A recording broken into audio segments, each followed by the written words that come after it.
Hello, everybody. Welcome to Read at Your Reality with Reese. I am your host. And today, there's a very cool question that popped up into my Facebook group where, you can post things and whatnot. The question was about resistance, about having resistance to choosing things that are seemingly greater than what your current experience of reality is. So, Abraham Hicks has a cool story about a button and a castle, basically saying you can manifest a castle and you can manifest a button. They don't mean anything different to source whatsoever.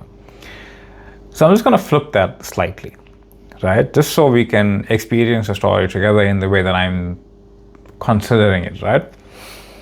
You can manifest a button, but let's look at the button for a moment. Say you already have the button in your hand and you lose the button, or something small, whatever you're considering small in your life that is maybe inconsequential, right? Your car keys may be a little more consequential than something else, right? As you can see. Say, oh, I lost my car keys. You immediately started to think, oh, right? But if you lost a spoon and you got like 45 other spoons, you're not necessarily going to run around looking for it. Even the smallest things can be consequential if you give them enough. If you give the story of that thing enough power, enough relevance in our life, rather, right? So the button. We consider small changes in reality, kind of a seemingly similar viewpoint. We don't think much happened. What if a friend or someone very dear to you gave you said button and you lost it? Now your reality is very different. Now you can see that reality has shifted, changed absolutely. You lost something very dear to you and you feel it that way. And now, how do I get it back? How do I get the small thing back? Now the small thing that you lost, this very small thing that you lost that was inconsequential were given to you in another way, becomes a massive hole in your perception. As perception, right? You're perceiving this thing as a massive hole in your reality. This is looming. You feel that way. It's like, I can't find this thing. This massive emptiness growing all the time because I'm putting my attention more and more and more on the version of myself, the version of reality where I don't have this thing. I'm creating this massiveness out of a very small button, right? Or a small thing, whatever it is. And now, just with that story, you can see how much of a massive difference a very small thing can be depending on how we are framing it, how we are looking at it, the story we are telling about ourselves and that thing, right? Now the castle. You look at a castle, it's huge. It's not going to get lost in your pocket. You know where it is. Can I manifest such extreme magnitude as my physical self is seeing it? Thousands upon thousands upon thousands of bricks and heritage and land and this and that. That the basically massive story of how did I get this? How did I buy this? How did I receive this thing? Right? All of that's there. And then you wonder, okay, if I choose either of these things, I lost a button, I want it back. I want a castle, I want to live in one. Seemingly, both of the stories seem impossible to you, even though the one is very small and the other one's massive. Because of the story you are telling, the story of where and what you are saying from who and what you think you are. Right? I'm not really saying anything to change any of this. I'm just framing an example so we can all experience it. And then you think, okay, manifest. Okay, how do I do this? I imagine myself holding my button because that's my choice. My choice is to have my button in three-dimensional reality, not have it. My choice is to put my keys into my castle door and open it and go in. Look from my castle outward. And you feel it differently. You feel the button as an impossibility. You're too scared to assume because you might be wrong. And with the castle, sometimes, you look out and it's almost effortless because you wonder if you believe in this.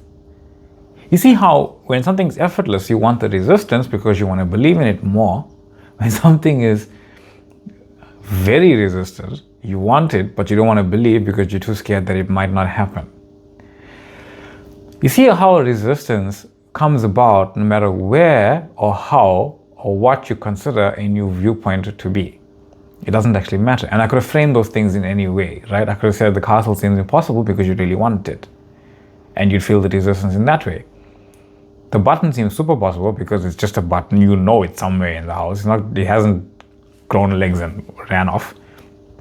So you become less resistant to it. You see, 4 or 5 or 6 different variations of resistance and non-resistance to these stories, because what's the only through line there? You are the one telling the story. It comes from you. So if you know the resistance is coming from your own self, your own story about the thing, you don't have to do anything with it. You can just leave it there because it means nothing. When we try to get rid of it, when we try to get rid of the resistance, we are keeping it there. Sometimes we want the resistance because we want to feel like we did something. But it is in large always effortless for your own awareness to shift the viewpoint of who you say you are into who you say you are, because it already exists. It is already done. It is already working out. It's already fulfilled. So when you persist in your wish fulfilled, regardless of appearances, you are persisting in I am. For whatever it is you choose, it simply is. It is. I am, it is. So when you stop focusing on the resistance and you just leave it in whatever form it is, and you set the intention that I am this version of myself that I am imagining to be, I'm walking in that assumption. And whatever resistance pops up now and then, say, oh no, maybe it's taking a long time. That's just a thought though. It doesn't matter. It's no longer evidence of who you say you are. And here's the thing. If you were to imagine a button, right, something small, and I'll ask you to do it. Imagine a little thing, right? Like a tiny little thing. And then you imagine something complex compared to it, right? Something complex compared to it. That's more complex compared to that little thing, right? But here's the thing. What's staying the same in the two frames that you are observing? My physical self isn't staying the same. My physical self is holding that. Then my physical self is holding that. My physical self is staying the same. That thing is staying the same as I'm holding it, and that thing is staying the same as I'm holding it. But they are changing what's going on with it, right? Everything's changing. But what's happening, that's effortless. The screen is effortlessly showing you that no matter how small something is, no matter how big something is, your awareness of the thing doesn't change. Your awareness of the thing is creating it, no matter how complex it might be, no matter how simple it might be. All of it's within the frame. All of it's within awareness. All of it's within your awareness of it. It's being created. You see, I know consciously, I haven't the slightest idea how many molecules of ink there is in this thing. Not a chance. Couldn't even guess the number, right? Anyone's guess, right? The bigger the number, the better, but there'll be a number that's too big for all of us and we say, no, that's too much. But here's the thing. My awareness already accounts for everything and every experience I can have with this pen. It's already done. Your awareness effortlessly knows this. Your awareness effortlessly is the creation of it, right? So if I drag this pen across however many pages it can be dragged across, my awareness already took care of how much of it is being experienced, and when it stops, it's already in its appointed hour. Appointed hour, right? Appointed hour of me just dragging this thing. Already all set. So when you imagine yourself in said castle, when you imagine yourself with the boring button, when you imagine yourself with the special button, all of those things exist right now. The totality of how much I can write with the pen exists right now. How I experience the totality of how much I can write with this pen exists right now in those infinite number of ways, depending on who I am right now. When I experience being in that castle starts from right now, who I am, who I assume myself to be, a conscious choice of being that. Same with the button. And it's always for your contextual story of it. You could find it in the next 5 minutes, the button that's lost. You could find it in 3 weeks' time from right now, because you made yourself decide that you've made the decision that I am that version of myself. And in 3 weeks, you suddenly find the button, just as that same friend that gave it to you came over and said, I found this. I have lost it for 3 weeks. The day you came over, I found it just before you did. Amazing. This as a story, right? This as a story for context. Remember, everything is happening for you, through you, and as you. And you gave it your attention. But you gave it your attention. What did you give your attention to, rather? When you are imagining a certain frame of reality, a certain desire, what are you imagining? Let's flip that a bit. When you watch a trailer for a movie, do you want to go to the movie to see the trailer? No. What you are imagining is the trailer for the movie. Imagining it in every fun way that you can possibly experience in 1 minute, 2 minutes, however long you like to imagine for. 2 seconds, couldn't care. You are imagining what the imaginational scene and frame and experience of what you are imagining is in that experience. You are experiencing a trailer of what everything the movie contains within it, right? Romance, love, action, comedy, whatever. That's what I'm going to experience for 2 hours. But you don't just experience that experience for 2 hours. You get the anticipation of going to the movies, of watching the movies, leaving the movies and remembering it. That's what the physical reality is about. It's about remembering it forward to the point, in and as the point, and after the point has passed. Realizing that the only reason you can do all three of those things at any point, before, during, and after, is that they must exist simply right now. So when you drop the resistance to everything, drop the resistance to resistance itself, let it be there, choose again, choose again, choose again. You're not in a hurry. You will realize that everything is as it should be. And it is already done. It is already working out. It is already fulfilled. Persist in your wish fulfilled regardless of appearances. Persist in I am for whatever it is, whatever you choose, it is. It just exists. Just walk in the assumption that it exists. Keep your inner eye on the knowing that I am who I have imagined myself to be, and I'm walking in that. Anything that actually now comes up, anything that comes up in your reality. I just want to get this actually, because this is a really interesting insight that popped into my head here.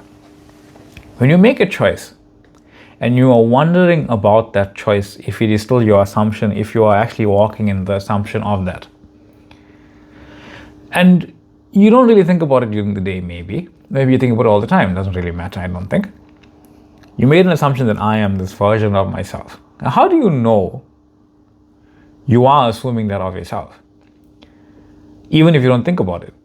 Because when something pops up that you deem, hey, this is not my chosen reality, it's because that assumption in you of what you have chosen is still active within you.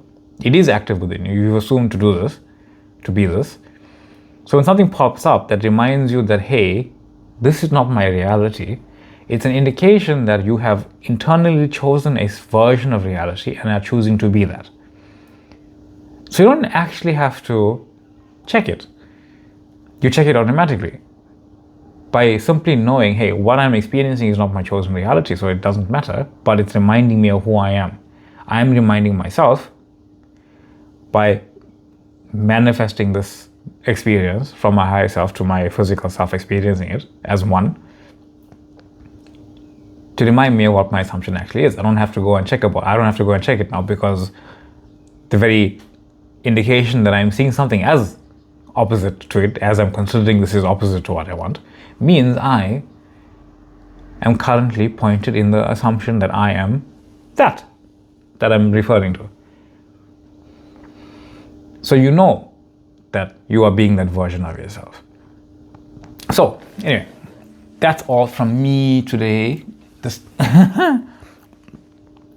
Thank you all for being here. Thank you for the question itself. I know I added a few things in there, actually, about appointed hour and opposites reflecting your wish fulfillment without even having to check, because it's true. So, that being said, much love, much light.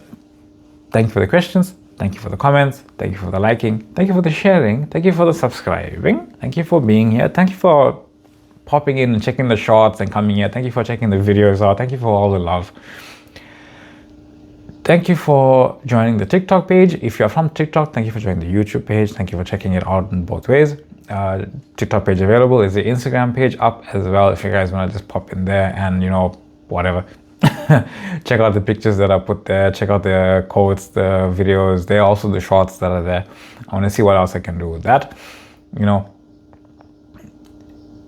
Facebook page as well. If you want to ask questions more directly in a more community-based way, not really in the YouTube viewpoint, you can pop into Facebook and ask it there. But thank you for all the people that are there. Good few hundred people are there already. That being said, much love, much light, and I will see you all in the next one. My email, just before I forget, is in the description box below. You can get a hold of me there if you want any personalized explanations about your current situation or anything like that. You can get a hold of me there. Much love, much light, and I will see you all in the next one. Bye.